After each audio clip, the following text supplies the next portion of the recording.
la dimension religieuse de cette affaire-là. Donc tout ça, c'est orthodoxe. On sent qu'il y a orthodoxie partout. On sent que Poutine s'appuie comme une espèce de, je sais pas, il a besoin d'une doctrine, enfin d'un secours idéologique, et c'est l'Église orthodoxe de Russie. Donc on sait que l'Église ukrainienne est devenue autocéphale. Quelle est la composante religieuse de ce conflit? Est-ce que ça nourrit le conflit? Est-ce que ça a nourri ce conflit? Très souvent, les religions jouent un rôle négatif, beaucoup plus qu'on ne veut admettre, et on veut les faire passer comme étant instrumentalisées par le politique. Mais là, on est clairement dans un type d'instrumentalisation, et je vais tâcher d'expliquer rapidement pourquoi. À la sortie du communisme, il n'y a que deux institutions qui tiennent à peu près debout, ce sont l'Église orthodoxe et le KGB. Attention, l'Église russe a donné entre 1917 et 1991 plus de martyrs que toutes les églises réunies sur 20 siècles. Ça a été une hécatombe, n'est-ce pas? Simplement entre 1917 et 1941, au moment de l'invasion soviétique, ce sont 600 évêques, 40 000 prêtres, 120 000 moines et moniales qui sont morts dans les camps, 75 000 lieux de culte qui ont été détruits, n'est-ce pas? Qui plus est, cette église de Russie, elle a vécu ça sur 3 générations, là où les autres églises des pays de l'Est, l'église orthodoxe de Roumanie, l'église catholique de Pologne, l'église protestante de RDA, de l'Allemagne de l'Est, ont fort heureusement pour elles connu de terribles répressions. Ont connu de terribles répressions, mais fort heureusement pour elles, ça n'a duré que de 1946, 47, 48 à 1989. Ce n'est pas la même épaisseur et profondeur de mémoire. Donc, cette église, en 1941, Staline la convoque. Parce qu'il a besoin d'elle pour résister à l'envahisseur nazi. Et en échange de la restauration du patriarcat, en échange de quelques cathédrales, de quelques séminaires, voilà que l'Église adhère à l'Union soviétique. Ça ne lui sert pas à grand-chose parce que sous Khrouchtchev, comme Khrouchtchev veut s'entremettre avec l'Occident à l'extérieur, il veut se montrer encore plus dur à l'intérieur et il renouvelle la persécution de l'Église, ce qui ne coûte pas grand-chose, n'est-ce pas, pour montrer qu'on est un bon communiste. Donc, deuxième vague de persécution dans les années 60. À l'issue des années 1970, un personnage tout à fait important, mystérieux, mais puissant, Nicodème de Léningrad, l'archevêque, le métropolite de Léningrad, passe un pacte avec l'État, c'est-à-dire avec le KGB, de la modération sur la répression à l'intérieur, en échange de quoi l'Église existe, elle devient une vitrine du régime, elle va à Genève, au Conseil œcuménique, elle va à l'ONU, elle va à l'UNESCO, et elle proclame qu'elle est très heureuse d'être communiste, qu'elle est évidemment nucléaire, qu'elle est pour le désarmement, pour la troisième voie, pour le non-alignement, et qu'elle est complètement contre l'Amérique. Ce pacte, il va marcher dans les années 70, et Nicodème va avoir beaucoup de disciples qu'il va placer à tous les postes clés. Et les postes clés, c'est quoi? C'est l'archevêché, la métropole, on dit dans le monde orthodoxe, de Kiev, la métropole de Minsk, Biélorussie, Ukraine, le vicariat de Moscou, c'est-à-dire l'évêque vicaire qui administre pour le compte du patriarche Moscou. Et puis, il crée ce département des affaires étrangères,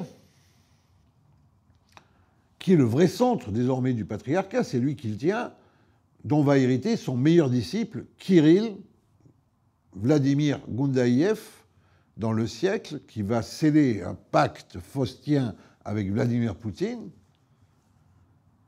Kirill de Smolensk, qui hérite de ce département des affaires étrangères en 1989 et qui devient patriarche en 2009. Comme tous les autres disciples de Nicodème, c'est une vieille accointance du KGB. Il est parfaitement rodé à cette alliance qui a pu être celle du goupillon et du sabre, mais qui va être celle de l'encensoir et du missile, comme on le voit de manière tragique aujourd'hui en Ukraine. Donc, il n'y a que le KGB et l'Église debout. Bon, l'Église, c'est la seule institution qui couvre encore toute l'ex-Union soviétique et qui a des antennes dans tous les pays satellites. L'Église, elle est présente dans les pays baltes, au Kazakhstan, elle est présente en Ukraine, elle est présente en Biélorussie, elle est présente dans les républiques d'Asie centrale. Kirill va apporter cette puissance diplomatique dans la corbeille de la mariée, en échange de quoi Poutine va lui construire des églises, des monastères, et va le célébrer comme son ministre des Affaires religieuses, n'est-ce pas? Pourquoi? Parce que, entre-temps, le parti ayant disparu, l'Église prend la place du parti. Elle est en charge de la sacralité, de la moralité, elle est en charge du patriotisme, elle est en charge de l'idéologie. Et l'idéologie que partagent Poutine et Kirill, c'est le monde russe. Il y a un seul monde russe. Il faut mettre dedans tous les Russes, les Biélorusses, les petits Russes, comme on disait jadis, pas parce qu'ils sont petits, pas pour les minorer, mais au sens où on dit Asie mineure, c'est-à-dire la Russie la plus proche, la petite Russie, qui est l'Ukraine. Et puis tous les Russes, les pieds rouges, qui sont en fait des populations laissées par l'Union soviétique dans les pays baltes et ailleurs, n'est-ce pas? Donc cette réunification, c'est la justification idéologique du projet impérialiste de Poutine.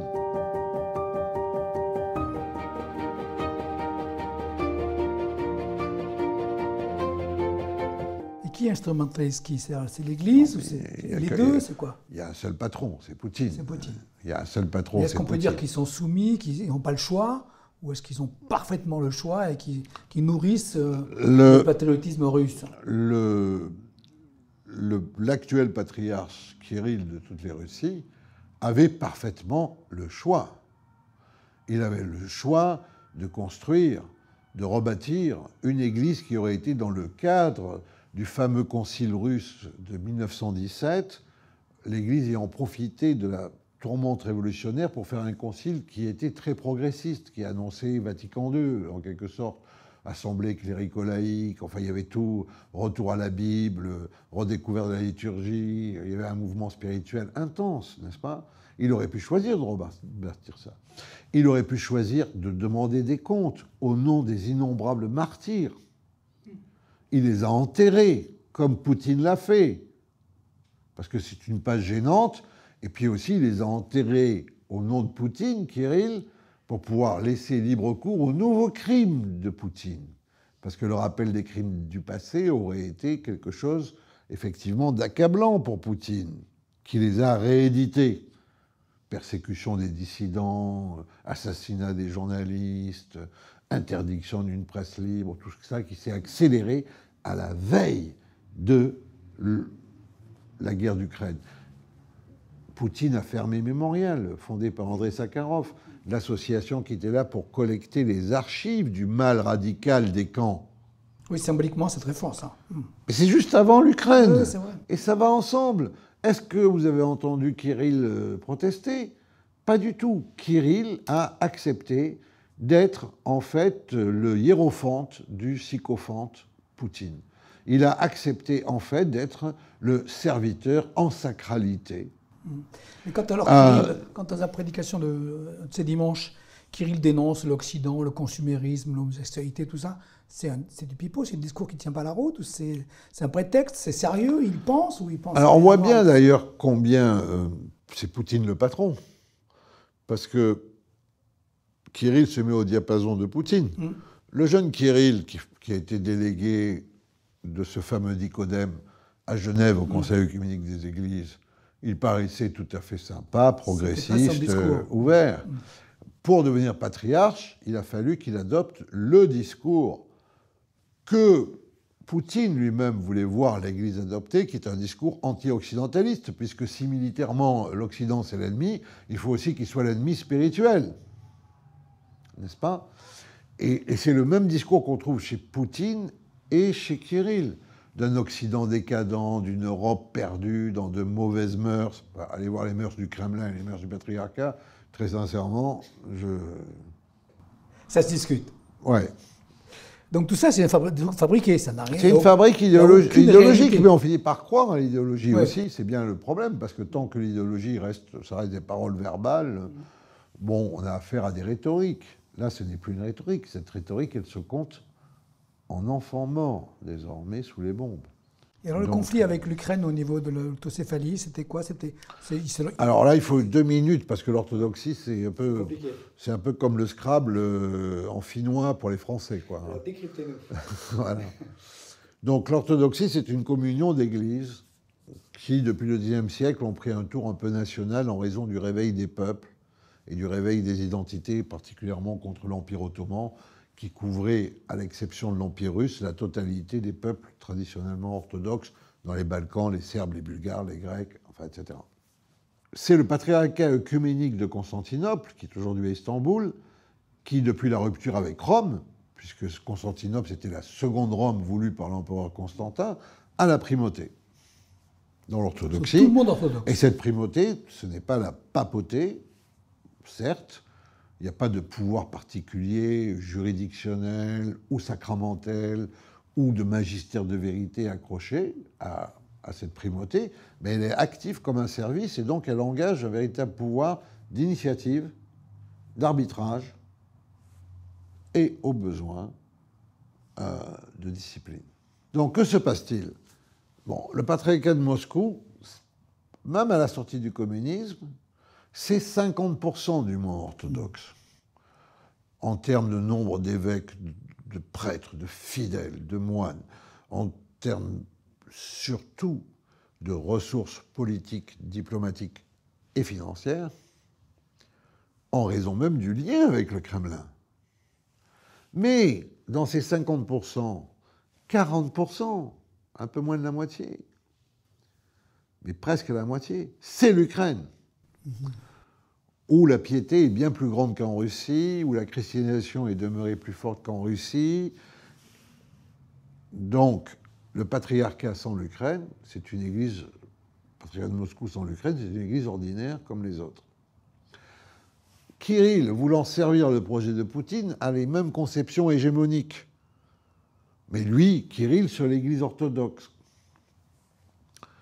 Il ruine le concile panorthodoxe qui enfin peut se dérouler après un XXe siècle plein de tragédies et de tourments que Bartholomé convoque en Crète en 2015.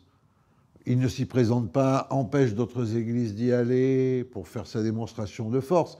Mais son seul pouvoir, c'est un pouvoir de nuisance. Mais dans le même temps, comme l'indépendance de l'Ukraine est reconnue par 92% des Ukrainiens en 1991, ce qui veut dire que même les russophones d'Ukraine, les orthodoxes d'Ukraine votent comme les autres Ukrainiens, les orthodoxes d'Ukraine se sentent de plus en plus mal de devoir dépendre, théoriquement, d'un patriarche, d'une autorité spirituelle qui est à Moscou, et qui copine en permanence avec un Kremlin qui, lui, va de plus en plus, et surtout à partir de 2014, vouloir faire imploser l'Ukraine, avec particulièrement la question de l'Est. Or, pour aller vite, les orthodoxes sont 70 à 80% des Ukrainiens, et les catholiques sont à peu près 18%, avec une particularité, c'est qu'ils sont 15% des Ukrainiens sont des gréco-catholiques qui sont à l'ouest, à la frontière polonaise, c'est-à-dire des catholiques de rite byzantin, c'est-à-dire d'anciens orthodoxes passés à Rome, juste pour compliquer un peu le schéma. Et il y a des protestants aussi, mais à peu près 1%. Donc cette Ukraine, elle est divisée. Elle est divisée parce que la ligne la traverse sur laquelle les missionnaires carolingiens, latins, futurs catholiques, et les missionnaires byzantins, grecs, futurs orthodoxes, se sont opposés au 8e siècle pour la conversion des Slaves, à l'époque de Cyril et Méthode. Et ça a donné les Polonais d'un côté, les Biélorusses de l'autre, les Tchèques d'un côté, les Slovaques de l'autre, les Croates d'un côté, les Serbes de l'autre, les Croates, alphabet latin catholique, les Serbes, alphabet cyrillique orthodoxe, le même peuple, la même langue en fait. Mais une haine sur cette ligne. Cette ligne, elle passe par Kiev. C'est ça, et c'est pour ça qu'il y a un enjeu religieux. Cet enjeu religieux, c'est celui de la réconciliation des mémoires blessées de l'Europe et d'une orthodoxie affranchie du néo-communisme poutinien et cyrillien. Bartholomé comprend ça et comprend le malaise des orthodoxes d'Ukraine. Il a ce pouvoir, d'autant plus que c'est lui, enfin plutôt ses prédécesseurs, qui ont fait l'évangélisation de Kiev, qui ont fait l'évangélisation de la Moscovie. C'est le patriarcat de Constantinople qui a fondé en 1598 un patriarcat de Moscou. C'est lui le centre. Et donc, il accorde l'autocéphalie, céphalie comme céphalie, les mots de tête, autogouverné, et l'indépendance. C'est-à-dire l'indépendance ecclésiale à l'Ukraine. Et là, Kirill devient fou et va mener une guerre insensée, semant la zizanie au sein de l'unité orthodoxe, utilisant toutes les ressources du Kremlin pour essayer de briser Bartholomé et essayer véritablement de scinder l'orthodoxie et de l'instrumentaliser, jusqu'au point de créer encore cette année un schisme en Afrique, parce que le patriarcat d'Alexandrie, qui dans le monde orthodoxe a la responsabilité de l'Afrique, était du côté de Bartholomé. Je note simplement qu'au même moment où il fait ce schisme, la division Wagner, les tortionnaires de Poutine, arrivent sur place en Afrique, au Mali. Il n'y a pas de coïncidence dans ces affaires-là. Et donc aujourd'hui, Kirill en est rendu au même stade que Poutine. C'est-à-dire que son rêve, garder l'Ukraine à tout prix, qui lui est indispensable, sinon le patriarcat, c'est comme l'église de Roumanie, comme l'église de Grèce, c'est rien d'autre. Son rêve est en train de tourner au cauchemar. Lui aussi est en train de perdre l'Ukraine, puisqu'il avait gardé une église dite autonome, qui était ses gens à lui, qui résistaient, qui avaient les lieux saints, qui étaient là avant cette église nationale indépendante. Mais ils sont tous en train de se retourner contre lui, de vouloir être du côté de Bartholomé, parce qu'ils se sont découverts dans la guerre ukrainienne, et ils ont découvert surtout que leur archi-hiérarque était en fait un archi-faussaire. Et comment on fait quand on a un patriarche qui lit l'Évangile pour bénir comme ça une guerre pareille, des massacres et tout, il ne voit pas, il ne veut pas le voir, et quelle est l'obscurité, je sais pas, l'obscurité qui voile tout ça? Là aussi, on pourrait invoquer, dire c'est un archaïsme plus orthodoxe, le patriarche. C'est peut-être pas si simple. Non, le patriarche, l'empereur.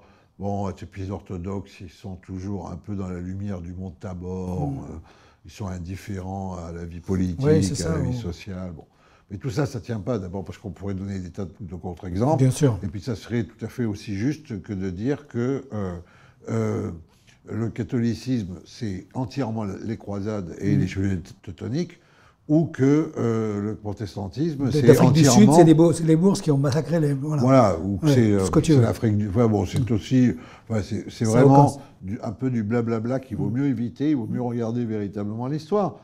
Non, on a un type qui, encore une fois, a été corrompu par le communisme et qui a accepté de devenir le confesseur du FSB, des services secrets, l'aumônier des oligarques. C'est lui-même un oligarque, il est à la tête d'une fortune de 2 milliards de dollars, n'est-ce pas? Pour mémoire, mais ça a été ça, la Russie de la destruction après le communisme. Le jeune Kirill de Smolensk, en tant que responsable du département des affaires extérieures, ministre des Affaires étrangères du patriarcat, fait passer au début des années 2000 une loi par la Douma, le Parlement russe, comme quoi on va dédouaner tous les produits d'importation qui viennent de l'étranger, dès lors que ce sont des choses pour l'Église. Kirill va devenir le premier importateur de cigarettes d'Anil, tout va passer pour l'Église. De cognac Rémy Martin et de sacs Louis Vuitton, et tout ça, comme il suffit qu'on mette le sceau que c'est pour le patriarcat et pour l'Église, parce que ça arrive à la frontière, et il n'y a pas de...